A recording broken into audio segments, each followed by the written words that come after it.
Sergeant Merrill, our intel shows that these two villages are infested with Charlie sympathizers. They give shelter to guerrillas and supply Charlie with food. You are to investigate and confirm these claims. If you find any evidence of guerrilla activity, you are to destroy any hidden weapons and terminate anyone known to shelter the enemy. We don't expect organized resistance, but watch out for ambush over here by the river crossing. And also at the old French bunkers over here. So watch your back.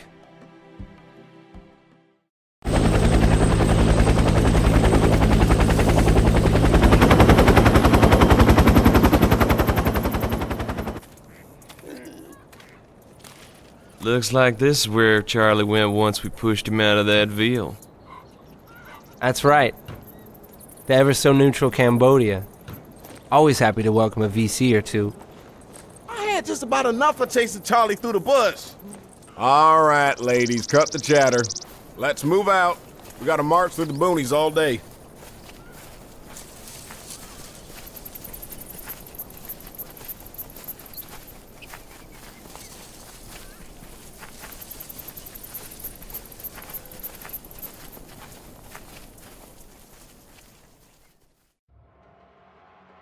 Our intel located a huge enemy supply base in Cambodia.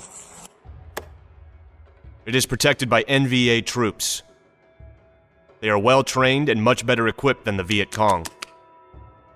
However, the base appears to lack a defensive perimeter.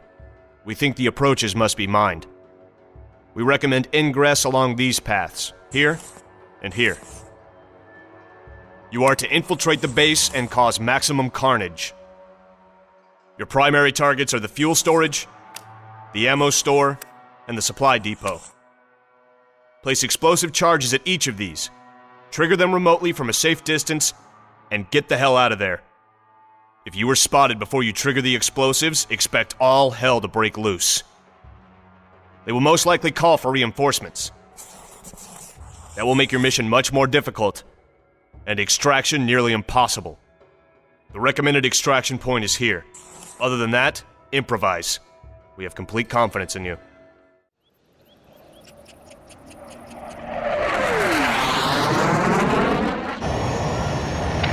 Kansas, the package is delivered. Over.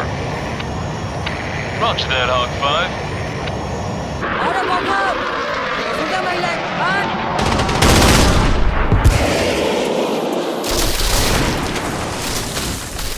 5. Oh, screw this. They got another Phantom.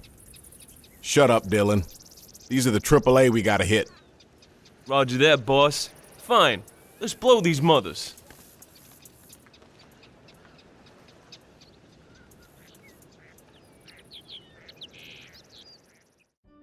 Here's what we got. This is the junction of the Ho Chi Minh and Sihanouk trails. According to captured maps, Charlie's got everything well organized. They drive trucks filled with munitions and fresh forces right into our rear like clockwork.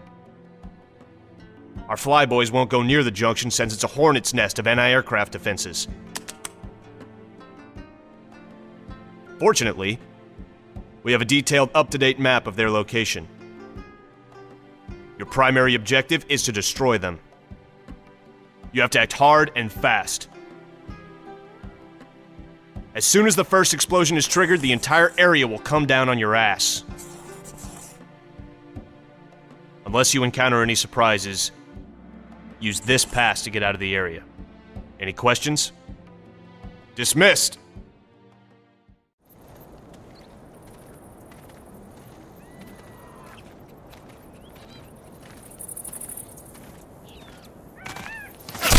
Sniper, take cover! Charlie's got Tommy. I'll try to get him out.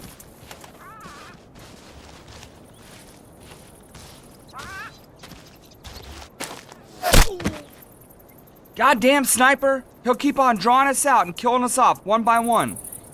We'll try to go around and flank them. You guys cover us. Sergeant, our intel has located a huge enemy base. We're sending a large force to attack the enemy's fortifications. This will be a tough one. The area is all mountains and bush. The only road leading there is heavily mined.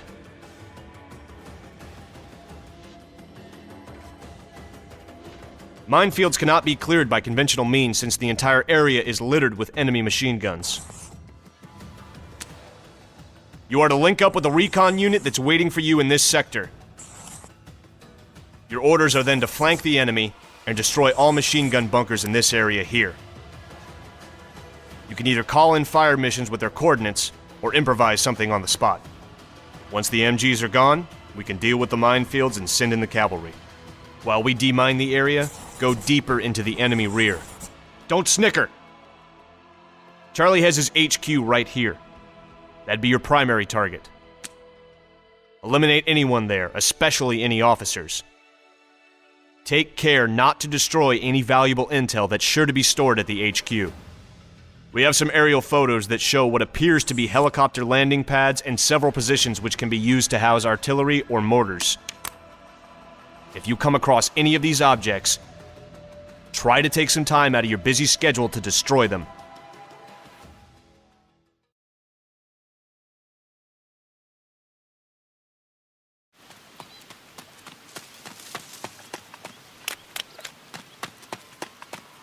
Report. Swamp's real thick. There's some kind of path, I think. We'll be real careful. Great. See any POWs? Yeah, some bamboo cages over on the other bank. Looks like they're holding a few of our boys in there.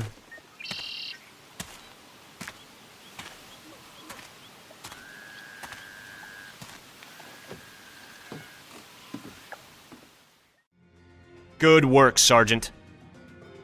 Documents you've captured will help us locate a POW camp.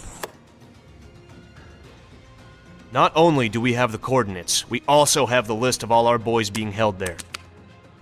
Most were classified MIA, some KIA. Now we know all are alive. Now you have a very important task. You have to get them out of this hell. You will go behind enemy lines.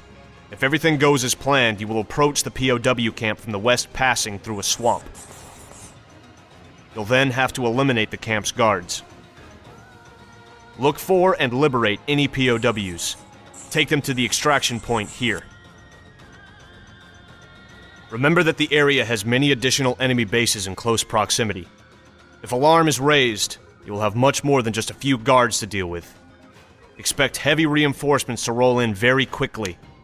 This won't be easy, Sergeant, but we have full confidence. Dismissed!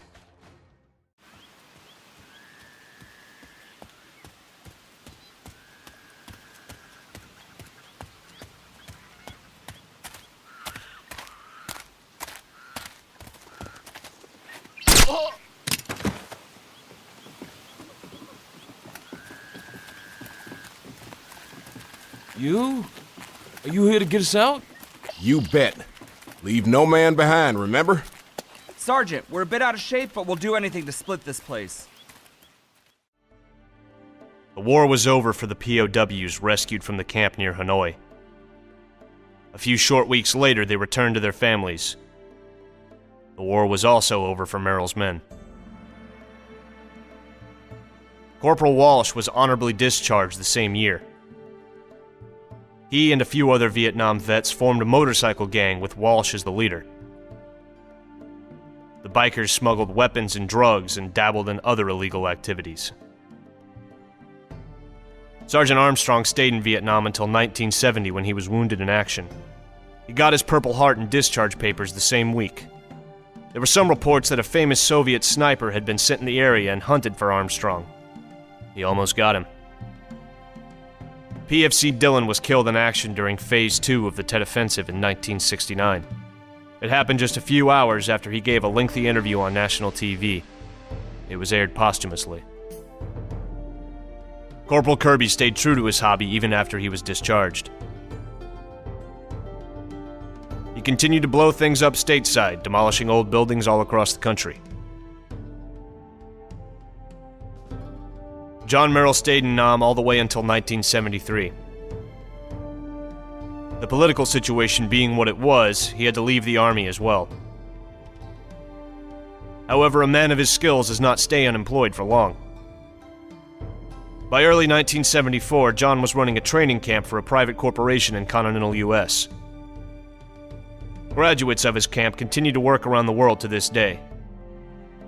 They deny any links to the CIA.